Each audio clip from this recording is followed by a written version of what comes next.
Hi friends, இன்னைக்கு என்ன செய்ய போறோம்னா, இன்னைக்கு வந்து சுண்டக்காய் வத்த குழம்பு தான் செய்ய போறேன். ரொம்ப ஃபாஸ்டான ரெசிபி இது. டக்கு டக்கு டக்குன்னு செஞ்சிடலாம். ஃப்ரெஷ்ஷா சுண்டக்காய் இருந்துச்சுனாலும் செஞ்சாலும் நல்லா இருக்கும், இல்ல சுண்டக்காய் வத்தல் இருந்தாலும் நீங்க செஞ்சா நல்லா இருக்கும். நான் கொஞ்சம் சுண்டக்காய் ஃப்ரெஷ்ஷா கிடைச்சது எடுத்து வச்சிருக்கேன். அதே மாதிரி அதுக்கு தேவையான பொருள் பாருங்க, ரொம்ப ஜாஸ்தியெல்லாம் இல்ல. சின்ன வெங்காயம் ஒரு 20 பல்லு எடுத்து வச்சிருக்கேன். அப்புறம் கொஞ்சம் கருவேப்பிலை, ஒரு 2 தக்காளி அரிஞ்சு வச்சிருக்கேன், ஒரு 2 பச்சை மிளகாய் அரிஞ்சு வச்சிருக்கேன், தேங்காய் ஒரு 3 பீஸ், அப்புறம் வந்து புளி உங்களுக்கு எவ்வளவு புளிப்பு தேவையோ அந்த அளவுக்கு எடுத்துக்கலாம். தேங்காய் வந்து கொஞ்சம் சோம்பு ஜீரகம் போட்டு அரைச்சு வச்சுக்கலாம். புளியை கரைச்சு வச்சிடணும். அவ்வளவுதான். இப்ப சுண்டக்காய் வந்து இப்படி ஹோலா போடக்கூடாது. சுண்டக்காவை நல்லா கழுவிட்டு நல்லா நம்ம கழுவி எடுத்துட்டு என்ன செய்யணும்னா, இப்ப பாருங்க, இப்ப ஒரு இப்படி இடிக்கிற கல் இருந்துச்சுன்னா ஒண்ணு ஒன்னா போட்டு ஒரு தட்டு, அவ்வளவுதான். ரொம்ப எல்லாம் தட்டக்கூடாது. இப்ப ஒரு தட்டு தட்டுனா இது 2ஆ பிரிஞ்சிரும். அதை அப்படியே போட்டுக்கணும். போட்டு அது உள்ள இருக்க விதைங்க அப்படியே வந்துரும். கொஞ்சம் விதை வந்துரும். ரொம்ப கசப்பு, கொஞ்சம் கசப்பு தன்மை உள்ளது இது. ஆனா உடம்புக்கு அவ்வளவு நல்லது. சும்மா ஒரு தட்டு தட்டுனா அந்த மேல அந்த தோல் வந்து ரொம்ப ஹார்டா இருக்கும்.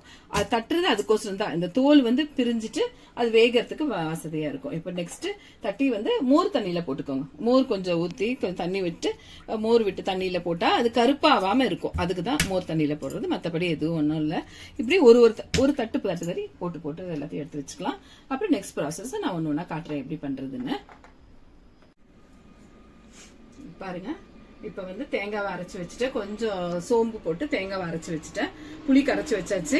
ஃபர்ஸ்ட் வந்து நான் பூண்டு காட்டுல தனியா வச்சிருந்தேன். பூண்டும் வந்து ஒரு 8-10 பல்லு பூண்டு வந்து நல்லா வந்து 2-2ஆ வெட்டி வச்சுக்கோங்க, ஸ்லைஸ் பண்ணி. இப்ப பாருங்க, இந்த இதுல வச்சிருக்க மோர்ல எதுக்கு போடுறோம்னா, கருப்பாவாம இருக்கிறத மோர்ல போடுறோம். இது சும்மா அலசி எடுத்துக்கிட்டா போதும். இது விதைங்கெல்லாம் வெளியே வந்துடும். நிறைய விதை இருந்தாலும் வந்து கொஞ்சம் கசப்பு தன்மை ஜாஸ்தியாயிரும். அதனால விதை வெளியே கொஞ்சம் வந்துடும். மிச்ச விதை இதுல இருக்கும். அந்த விதையோட சாப்பிடுறது தான் ரொம்ப நல்லது. இப்போ வந்து அலசி எடுத்துக்கலாம். அலசி எடுத்துட்டு தெரியுதுங்களா உங்களுக்கு, இந்த தண்ணியை கீழே ஊத்திடலாம். அவ்வளவுதான். பாருங்க, கட்டுது. இந்த விதையோட இருக்க தண்ணியை கீழே ஊத்திடலாம். இப்ப சுண்டைக்காய் நம்மளுக்கு இந்த அளவு கிடைச்சிருச்சு. இப்ப நம்ம வந்து ஸ்டவ் பத்த வச்சுக்கலாம். இது நல்லெண்ணெயில செஞ்சா நல்லா இருக்கும், ரொம்ப நல்லா இருக்கும். என் பசங்களுக்கு நல்லெண்ணெய் டேஸ்ட் பிடிக்காது. அதனாலதான் இப்ப நான் வந்து நல்லெண்ணெய் யூஸ் பண்ணல.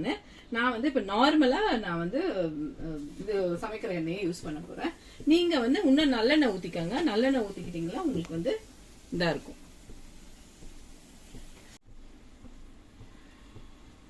பாருங்க, எண்ணெய் வந்து கொஞ்சம் நல்லா உண்டுனே ஊத்திக்கோங்க. எண்ணெய் நல்லா சூடு ஏறிட்டோம். சூடு ஏறின உடனே நம்ம இப்ப வந்துட்டு கடுகு உளுத்த பருப்பு போட்டுக்கலாம்.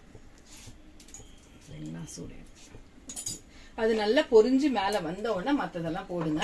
கடுகு எப்பவுமே நல்லா வெடிச்சு வரணும் வெளியே. அப்புறமா அதுக்கப்புறம் நெக்ஸ்ட் எல்லாம் ஒண்ணு ஒண்ணா போட்டுக்கலாம். நம்ம வந்துட்டு பாருங்க, சூடு எடுச்சா.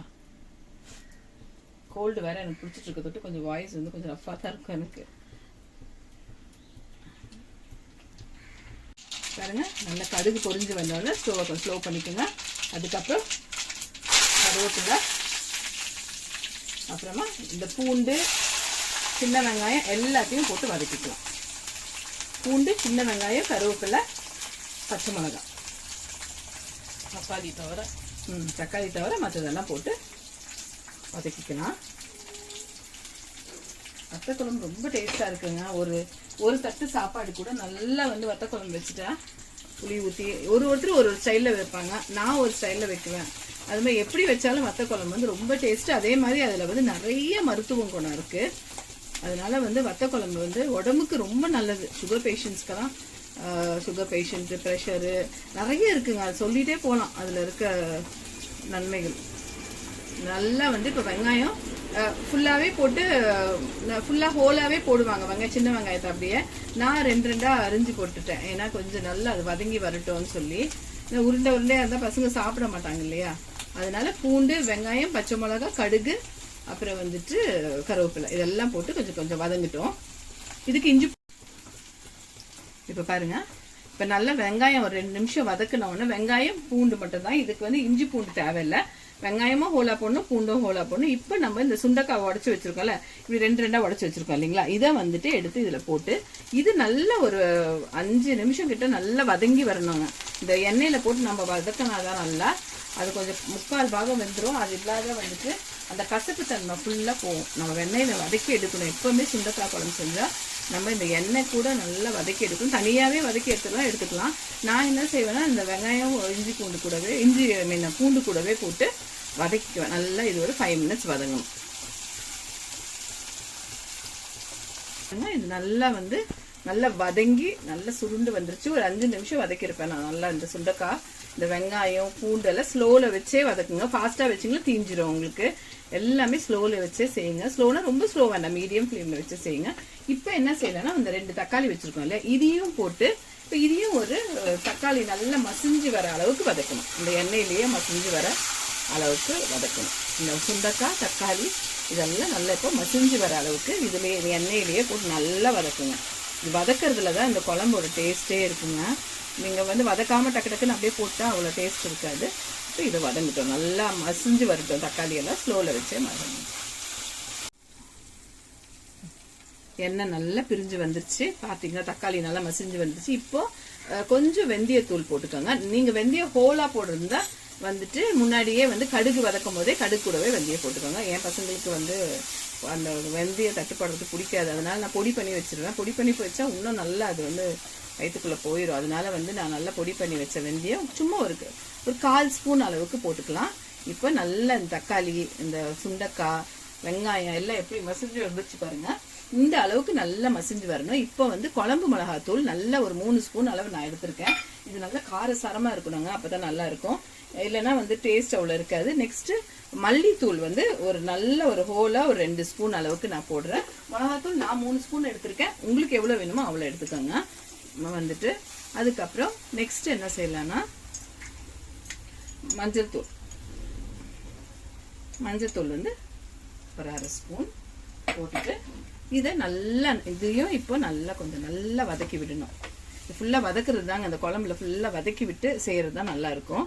இதெல்லாம் நல்ல மெதுவாக ஸ்லோவில் வச்சு செய்யுங்க. தயவு செஞ்சு முள்ள கட்டு பாப்பா, தயவு செஞ்சு இது மேலே கட்டு ஃபாஸ்ட்டாக வச்சிங்களா தீஞ்சிரும். பாருங்க ஒன்றுமே கடாயில் எப்படி இருக்கு பார்த்தீங்களா, தீயாமல் எப்படி இருக்குன்னு. அந்த அளவுக்கு ஸ்லோலையே வச்சு வதக்கணும். கொஞ்சம் ரொம்ப ஃபாஸ்ட்டான ப்ராசஸ் தாங்க அது, சீக்கிரம் செஞ்சு முடிச்சிடலாம் நீங்கள். ஆனால் என்ன கொஞ்சம் வந்துட்டு மெதுவாக ஒன்று ஒன்றா ப்ராசஸ் செய்யணும், அவ்வளோதான். மற்றபடி இது இப்போ நல்லா வதங்கி வந்துருச்சுங்களா பாருங்க. இப்போ நல்லா வதங்கி வந்தோடனே இந்த மிளகா அப்புறம் வந்துட்டு தனியா எல்லாம் வதங்கி வந்தோடனே நம்ம வச்சிருக்க தேங்காவும் சோமும் போட்டு அரைச்சி வச்சிருக்கேன், இதை ஊற்றிக்கலாம். நான் ஒரு 3 பீஸ் தேங்காய் 3 பத்து தேங்காய் போட்டிருக்கேன். நீங்கள் வந்து உங்களுக்கு எவ்வளோ வேணுமோ தேங்காய் போட்டுப்பாங்க, சிலர் வந்து தேங்காய் போட மாட்டாங்க. நான் தேங்காய் போட்டு தான் செய்வேன். போட்டு நல்லா இதையும் நல்லா கொஞ்சம் இது கிளறி விட்டுட்டு நெக்ஸ்ட்டு நம்ம வச்சுருந்தோம் இல்லையா புளி, அதை நல்லா ஊற வச்சு கழுவி கரைச்சி வச்சுருக்கேன், இதையும் ஊற்றிக்கலாம். மிளகாய் ஊற்றிக்கலாம். அந்த அடியில் இருந்து இப்போ ஃபாஸ்ட்டாக பண்ணிக்கோங்க ஸ்டோவை. இப்போ இதுக்கப்புறம் வந்து இது கொதிக்கிற ப்ராசஸ் தான், அவ்வளோதான். டக்கு டக்கு டக்குன்னு எப்படி முடிஞ்சிச்சு பாருங்க. இப்போ நம்ம தேவையான அளவு உப்பு போட்டுக்கலாம். உங்களுக்கு எவ்வளோ உப்பு தேவையோ அந்த அளவு தேவையான அளவு உப்பு போட்டுக்கலாம். நான் ஃபர்ஸ்டே கொஞ்சம் வதக்கும் போது கொஞ்சம் உப்பு போட்டேன், அதனால இப்போ கொஞ்சம் தேவையான அளவு உப்பு போட்டுட்டு இது கொஞ்சம் இந்த குழம்பு வந்து எப்படி இருக்கணும்னா தண்ணியாக இருக்கக்கூடாது, தண்ணியாக இருந்தால் நல்லா இருக்காது.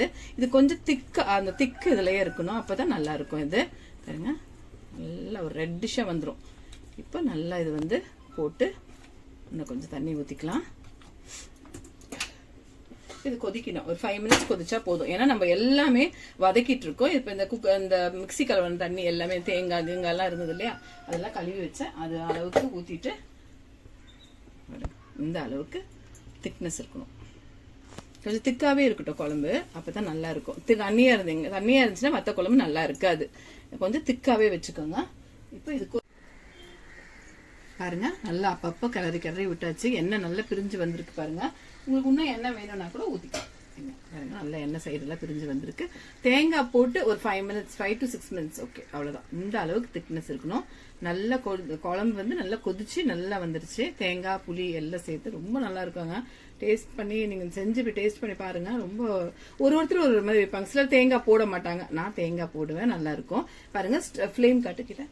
ஃப்ளேம் வந்து இந்த அளவு தான், இந்த அளவுலேயே தான் வச்சு நீங்கள் ஒரு 5 minutes கொதிக்க விடணும். திக்னஸ் காட்டுறது. இப்போ கொத்தமல்லி போட்டுக்கலாம். கொத்தமல்லி நல்லா அரிஞ்சு வச்சிருக்கேன். கொத்தமல்லி போட்டுட்டு நல்லா கிளறி விட்டுற வேண்டியது. கொத்தமல்லி போட்டு நல்லா கிளறி விட்டு ஆஃப் பண்ணிட வேண்டியது தான். ஸ்டோவை முடிஞ்சு போச்சு. டக்கு டக்கு டக்குன்னு முடிஞ்சிடும். திக்னஸ் பாருங்க எவ்வளவு திக்கா இருக்கு. இந்த அளவுக்கு திக்னஸ் இருக்கணும். இது இப்ப சில்லுன்னு ஆனோன்னு இன்னும் கொஞ்சம் நல்லா திக்கா இருக்கும். அப்பதான் வத்த குழம்பு ஒரு டேஸ்ட் இருக்கும். ரொம்ப தண்ணியா இருந்தா நல்லா இருக்காது. இது கூட வந்துட்டு நீங்க வந்து சுட்ட அப்பளம், சுட்ட கருவாடு, அப்புறம் எது அதை வச்சு சாப்பிட்டா எவ்வளவு சாப்பாடுனாலும் போட்டு சாப்பிட்டுட்டே இருக்கிற அளவுக்கு இருக்கும். இந்த ஜுரம், இந்த கோல்டெல்லாம், ஃபீவர்லாம் வந்து சமயத்துல இந்த மாதிரி வத்த குழம்பு வச்சு சாப்பிட்டாலும் ரொம்ப நல்லா இருக்கும் வாய்க்கு. இந்த மாதிரி செஞ்சு பாருங்க. சேனலை பாருங்க, சப்ஸ்கிரைப் பண்ணுங்க, ஷேர் பண்ணுங்க, லைக் பண்ணுங்க, கமெண்ட் பண்ணுங்க. தேங்க்யூ.